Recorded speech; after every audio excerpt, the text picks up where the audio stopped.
And we're live again here from the MIT Media Lab in Cambridge, Massachusetts. I'm Dazza Greenwood, and we're joined by Ashley Hand, who is the Chief Innovation Officer for Kansas City, Missouri, and is a partner this semester in LegalHackathon academic course that's project-based, where we're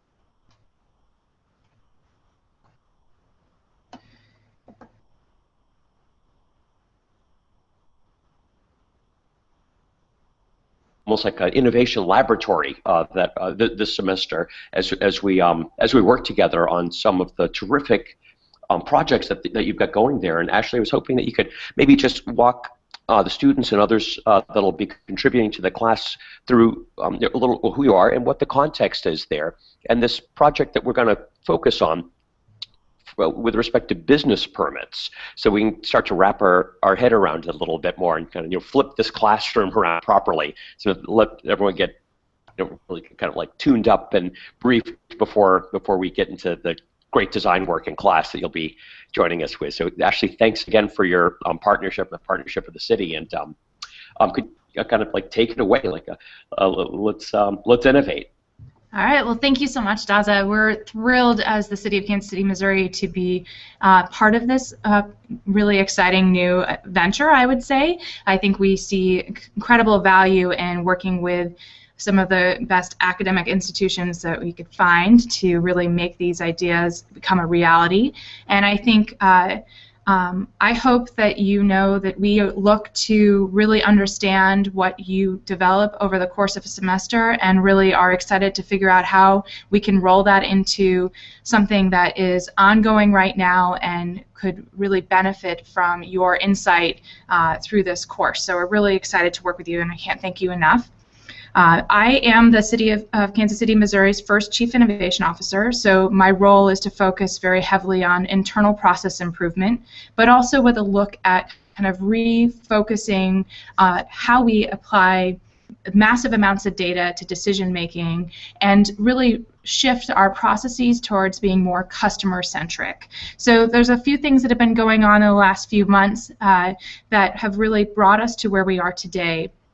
Recently, the City of Kansas City, Missouri did adopt a formal open data ordinance to support our open data portal. And what this does is show a commitment to transparency by publishing data regularly on an openly accessible format. And we're working internally now to establish the protocol and standards to ensure that we are proactively providing our citizens with the information that they need. So that's a really major milestone in our commitment to transparency.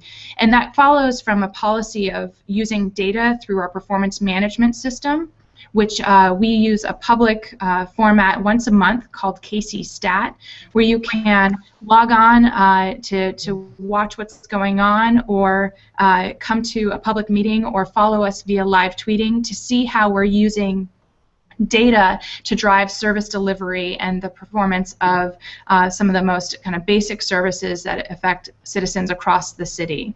That performance management system is also very closely aligned with our citizen data that we use. We have a citizen survey that goes out 4 times a year and collects extensive feedback from our community on how we're doing as a provider of major services, and we use that information to really help us focus in on improving and providing better services as necessary.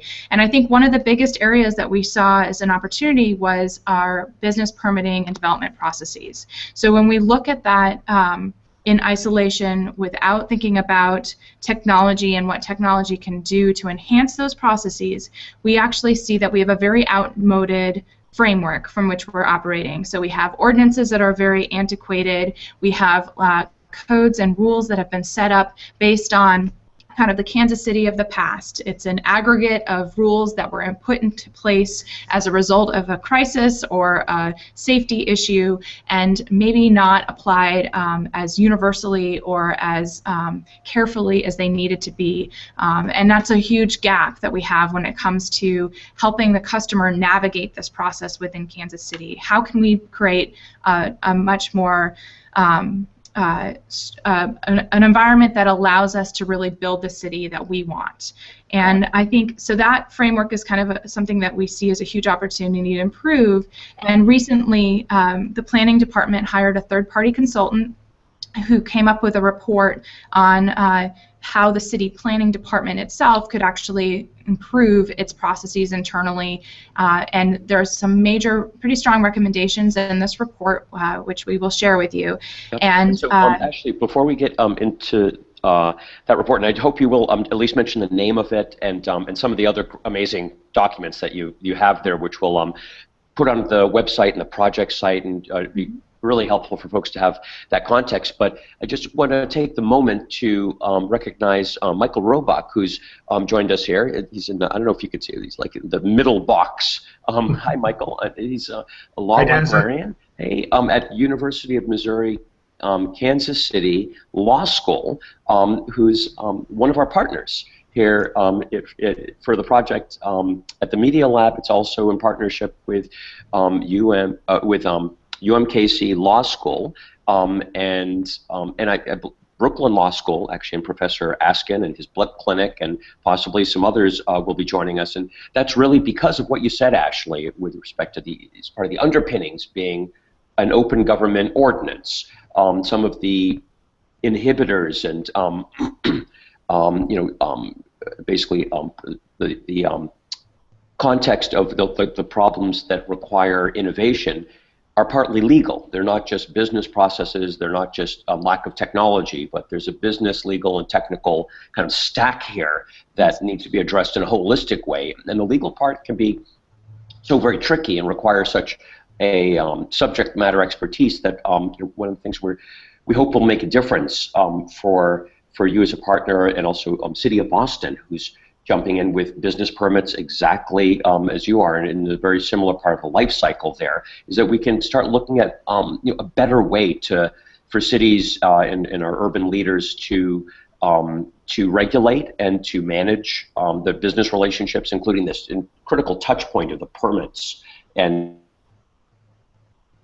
type of filing and transaction between government and business. And we think, inside there's a great design pattern where if we can integrate better the legal and policy dimensions of the relationship and the interactions, hopefully not only can we make that interaction just that much better, that much less difficult and that much more improved for each individual business there in Kansas City, Missouri, but hopefully it can be something you could use across your entire portfolio of transformative, innovative government, and maybe can start to stick across different jurisdictions. Of course, you've got other jurisdictions, galore there locally between the state and the counties and the multiple personalities of Kansas City itself. I mean, it's a panoply, and isn't that America, though? We are always going across these boundaries and these jurisdictions, and we exist in multiple simultaneously. So if we can come up with a design pattern that can be reused generically, that's the gold standard. Then we should start dispensing A's to these students, and we can pat the staff on the back. So our goal is to make a real difference with you as a partner. I wanted to just take a moment to recognize our law school local close partner there with Michael, and just to highlight what you said about the legal dimension. And Michael, if you wanted to say hi or anything at this point would be perfect timing, and then we'll hand it back to Ashley to kind of brief us on the underlying context of the report and its recommendations and some of the other key pillar documents. So, Michael, welcome.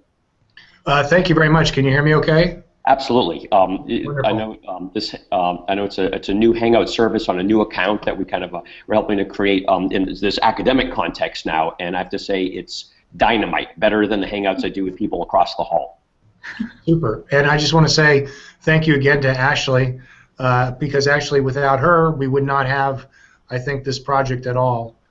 So we are very excited about moving forward with this opportunity. And as we spoke last week, this is not your typical law school course. We're doing stuff very fast, very quickly. We're, in effect, hacking law school.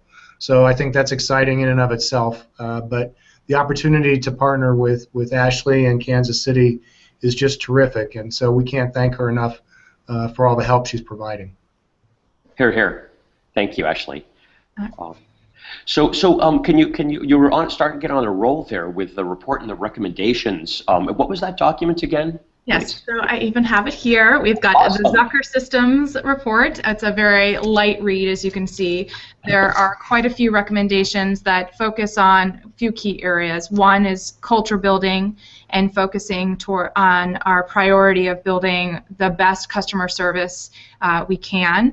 There's also the kind of general recommendations on some restructuring, really trying to understand how we as an organization can be more agile and more responsive to our customers, as well as the application of new technology to help us do our work more effectively. So, we have been moving more and more towards a more electronic only type of service delivery model, which brings in a whole new series of challenges both for the customer who may not have access to these tools, but also internally when we have to deal with digital literacy and standardization and data integrity across multiple departments that are often involved directly with these processes. So it's a pretty significant opportunity to look at this report to the implementation of a new enterprise management system. So earlier this year, the City of Kansas City, Missouri entered into a contract to implement over the next 2 years a new enterprise-wide system that will help us manage the business permit process through multiple departments by creating simpler workflows and by aligning the various steps in a process into a single database and system, which will really allow us to kind of use the kind of wealth of data that we have more effectively to not only turn around our work better, but also ensure consistency across projects and help our customers navigate the system a little bit more clearly. This system is on a 2-year implementation track, so we have a really unique opportunity to take a very careful step back and think about not just what the technology can do for us, but how our business processes need to be modified to not only respond to the current work that we're doing as a city, where we think we will be going in terms of businesses and development in our city, but also make sure that we're maximizing the application of this new technology to make our workflow better all around. So I think it's a really exciting time, and that's why we were thrilled about the timing of this partnership, because this is something that we're looking at very carefully, and I think your insight will be invaluable to kind of designing a solution that's going to work best. And I think just a couple other things to note. We think very carefully about kind of the constituent base that we serve. So small businesses, large businesses, developers, single-family home, new construction. It's kind of there's quite a few different constituent groups that we address with these processes. And we have done a lot of work over the last few years through the leadership of our council and mayor and manager, convening groups like the Small Business Committee that came up with a series of recommendations to improve processes as it affects them and their growth and economic development opportunities as they saw it in the city. We also have several different plans that have come from the development community to address some of the challenges that they've identified in this permitting process, which we will provide to you as a resource, because you'll start to see some of the consistent challenges that these groups have identified in how we approach creating a better business environment in Kansas City, Missouri.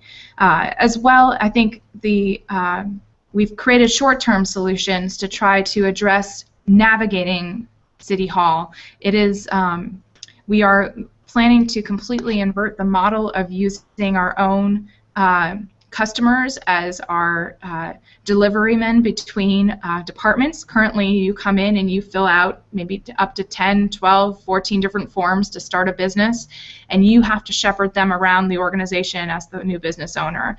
We want to change that model by allowing you to enter in City Hall through a single portal and have a very kind of easy to navigate roadmap that you can follow so to help you save time and money as it would impact your business getting started. We've created a tool called KC BizCare Online, which you can find as a way to help you fill out the forms that you need. This is an interim solution that we've created while we wait the adoption of a new enterprise management system, with the goal of helping people understand what the expectations are, what the next steps are, as well as what's required of them to get to proceed. Because it's not something that you can just walk in and I want to start a restaurant and by Friday I'll have my health inspection and I'll be ready to go.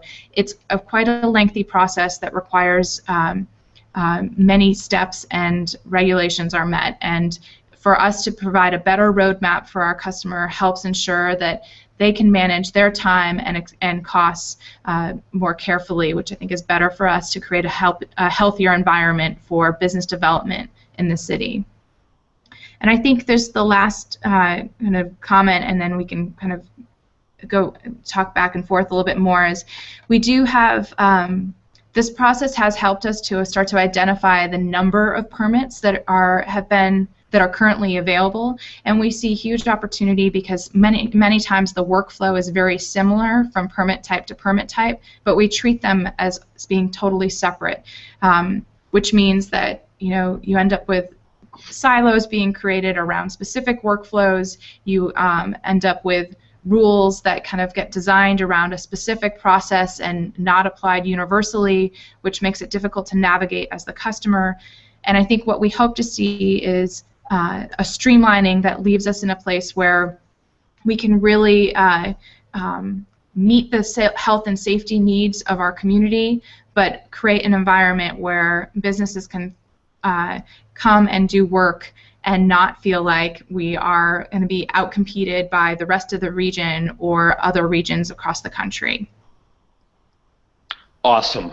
Wow, that was great. Tour de force of innovation and action in one of our urban centers. And thanks for being just so frank. I feel like you've kind of invited the class and America into your staff meeting in a sense, just showing exactly where things are at and no staff, the imperatives are. Yeah. The innovation meeting, I should. And so, so let me ask now, if I may, to get people's minds into how best to engage here. I know you've got an architecture background, and that's where the Media Lab is here as well, in the School of Architecture and Planning, and a method that sometimes I think can help to organize and develop a coherent design envelope for these kinds of projects. One that kind of serves all the stakeholders' needs is architecture itself. And the charrette is a great process in architecture. I know we're going to try to do something like that within the engagement that we have. What are the roles that you think are the key roles in the business permit process and the whole system of systems that is business permitting? It's not just a form for a transaction. It involves many different kinds of businesses and kinds of things activities that are happening that can trigger different sorts of permits, and there's different kinds of public policies and public purposes for why an activity or a type of business or a material or something would require permission. Literally, is what it's about. Could you walk us through, not comprehensive, but just at least kind of a sense of the different roles, the different sorts of businesses, the different kinds of stakeholders and in the city and maybe interested third parties that come up in this context, so that we can start to do the appropriate type of discovery and evaluation for the design. Sure. So I think there are kind of major buckets of that you can classify. I think the regulatory bodies are pretty critical. We, as a local jurisdiction, obviously, there's several counties that overlay the city of Kansas City, Missouri. We're about 314 square miles, serving 465,000 people, and we are overlapped by 4, I believe, maybe 5 counties. So there's a lot of interplay between those jurisdictions in terms of kind of the type of information and data that is managed at the local level versus the county level. And then, of course, there's state law that regulates some of the workflow that we manage as well. So there's kind of those buckets of constraints that we have to deal with, whether it's our own code and ordinances or kind of the rules of the county, even the data integrity of information that we get from various levels of government changes, and can have a significant impact on how we process and understand work. Then there's, within the community, we have kind of the general citizen as a key stakeholder. I would think that they are impacted by a new business going into their neighborhood, new construction going up in their neighborhood. They have a vested interest. Regulated industries is one of our divisions that when a specific use is going into a neighborhood relies very heavily on neighborhood feedback to determine whether or not that use is permissible. So there is a significant kind of back and forth between the community and these processes as a result of kind of what impact these things have on shaping the future of your neighborhood. Daza, you look like you want to say something. I'm biting my lip. I'm going to go on mute because this is okay. And then, of course, there's the business owner themselves, which can be of all sizes, and we know we have an incredible entrepreneurial community here in Kansas City, Missouri, and we want this to be an extremely business-friendly environment where you can come and explore your great idea for the next best business.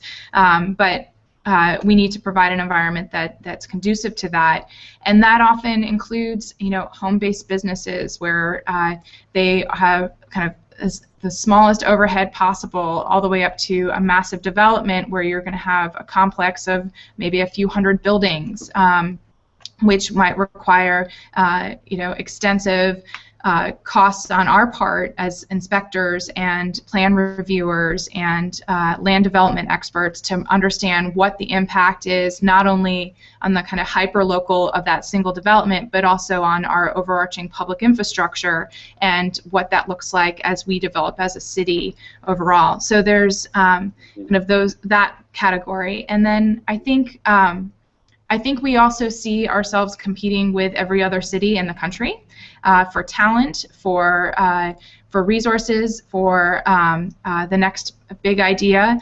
And so I think we think very carefully and strategically about adopting best practices that make us create the environment that we hope to achieve, but also that will attract new people to Kansas City, Missouri, because we are, cities are, pretty important levels of organization in our society, and when it comes to attracting and retaining the best talent and creating the most opportunity for the people that are here and hope to come here, we need to create this environment that's very competitive, and that is something that I think our current leadership has done an excellent job of really shifting the focus to, telling our story very well as Kansas City to ourselves, to thinking about how do we tell the story of Kansas City outside of our own city.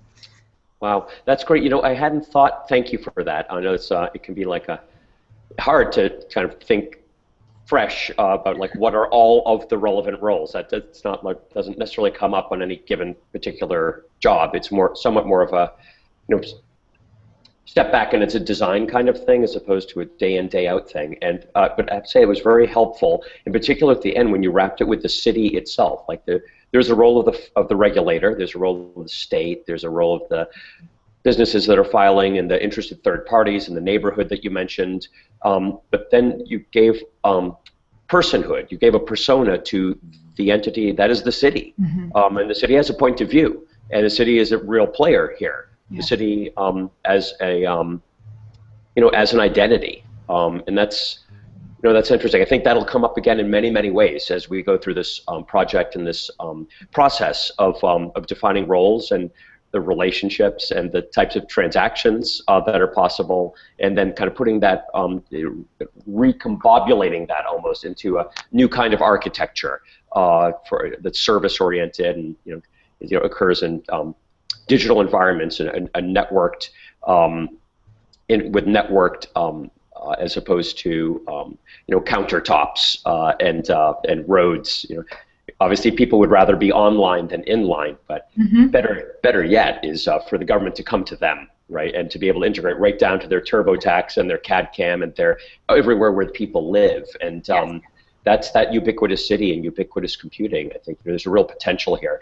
Could you just, before we drop off, could you talk a little bit about the data picture? So I know you mentioned open data ordinance, and a lot of what you've talked about relates to just the data in a certain way. And unlike the kind of the pieces of paper and the traditional way that we think about these permits, so there's almost little I don't know, like factory manufactured objects going through like a workflow. It's also data that can be used in a lot of contexts that can inform the city and allocation of resources and where the heat is in the economy, and can inform businesses when they're trying to do better business and have better insights and work and adapt into the environment. It can have a lot of research and a lot of purposes and value beyond what we can even imagine now, once it's gathered appropriately as a result of the reconstitution of in this case, the permitting process and all those touch points and all those interactions, all that data, all those emissions that will be created. I know that you're beginning to think more deeply now about data and living labs and just so many exciting things. Can you speak a little bit about that data context in with respect to the relevance to permits and getting these processes online?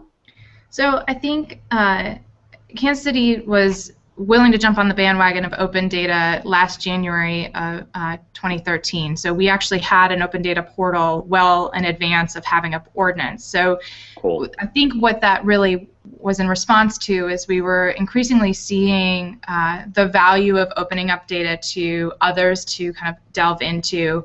And we were able to be very responsive, thanks to the leadership of the open data coordinator at the time, to hackathons and other things that were going on in our community to really understand what value this data really could bring. So we would, awesome. Yes, there you go. There you go. I was not cued for that, but it comes up.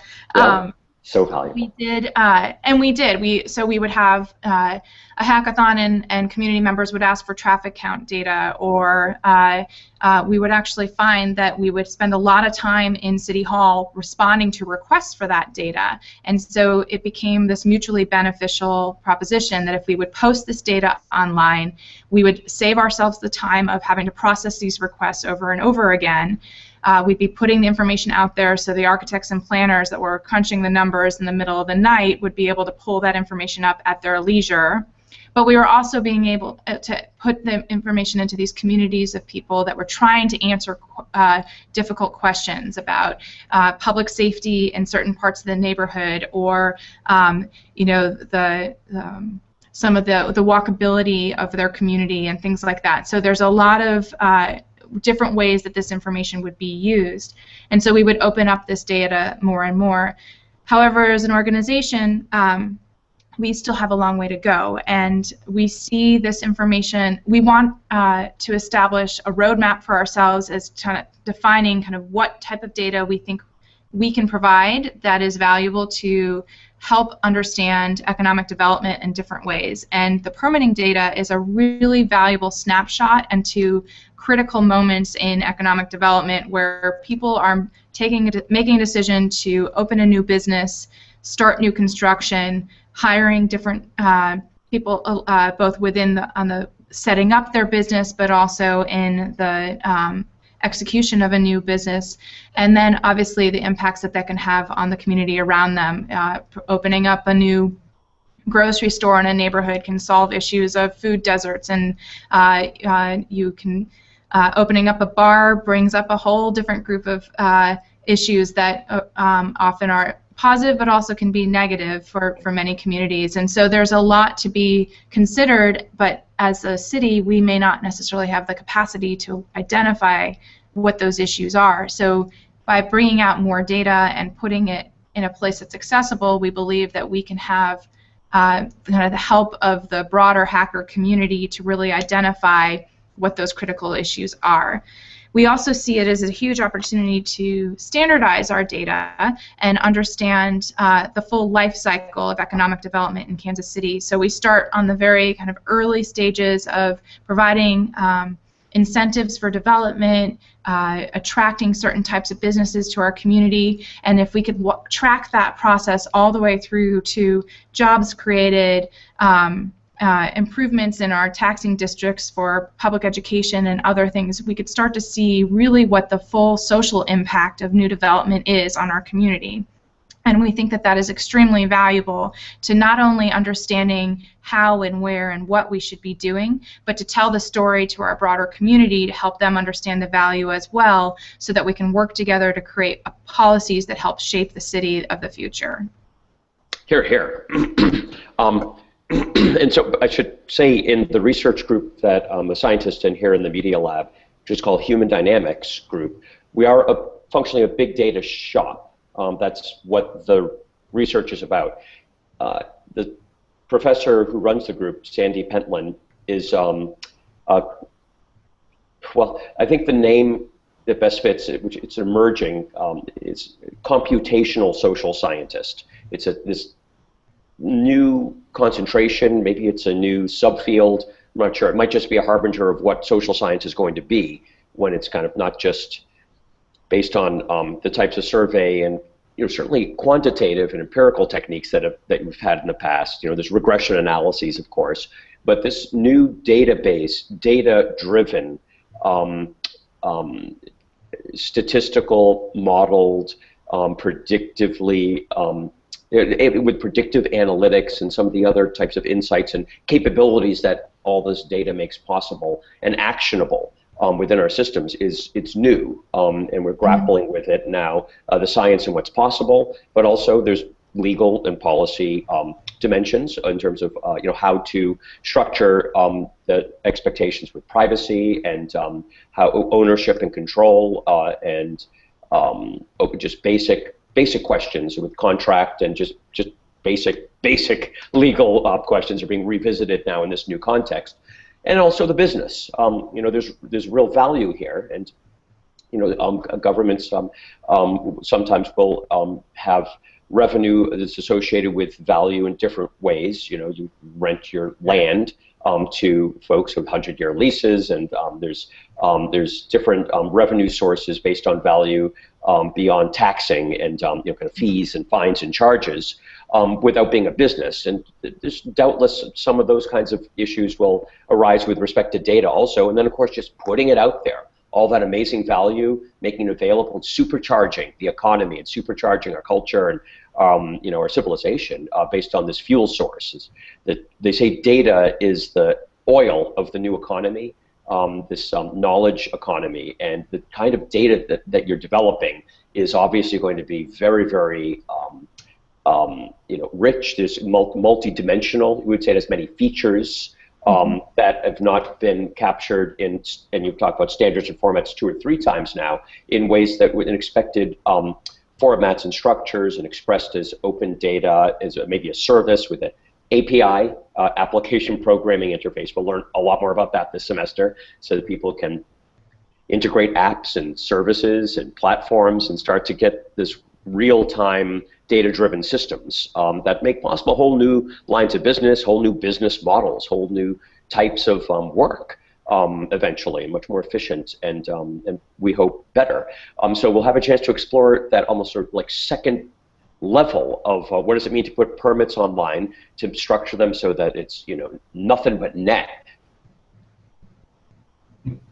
And also so that the secondary use, the data itself can start to give something back. So that the experience of providing the information and the basically having to conform with the regulations is not only somewhat burdensome, but also you can see in real time, maybe not just the cosmic, karmic, one day maybe somehow it's good, but we might be able to see in a very real sense the emissions of all these filings telling us the shape of the market that we're in and where we benchmark against other such businesses doing these permits, and who knows what, it may affect our access to capital, or where we cite new businesses, or how we compose a new service or product, or how we compete, just everything. So just incredible value in terms of what this new city, the city on the hill of the future, that's comprised of city of bits, and how you put those together